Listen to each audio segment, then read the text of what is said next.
Hi, I'm Christian Dalisay, Collection Division Manager of Accounting and Finance Operations Department. Yung kinuha ko ni Sir Percy, ang first na job title ko is utility. Natatandaan ko noon, ang aking employee number is 01-2019-0008, which is pag number 8 akong employee. Ngayon po, 2025, I became a Collection Division Manager.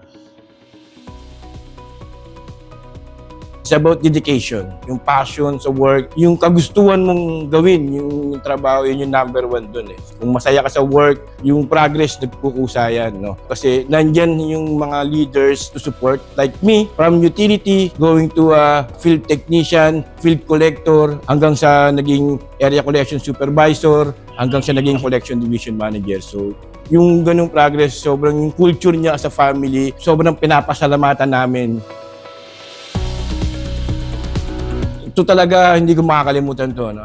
Nagulat ako, nagpatawag si Sir Percy ng meeting, including me, pinatawag ako. So, bihira kasi yung sa amin utility. Yung natutunan ko doon is, sabi nga ni Sir Percy, walang mabilis, walang mabagal, para iisa direksyon.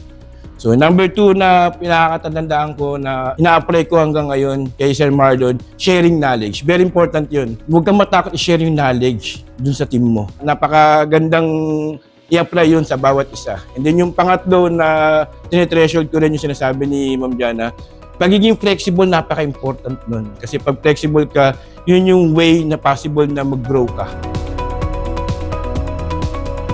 Progression, still, continuously. Innovation, tuloy-tuloy lang yun. The way na nag-i-innovate yung program, same with the leaders. No? So, pagka yun, dapat hindi pwedeng may iwan, dapat sabay yun. Yung innovations and improvement, both.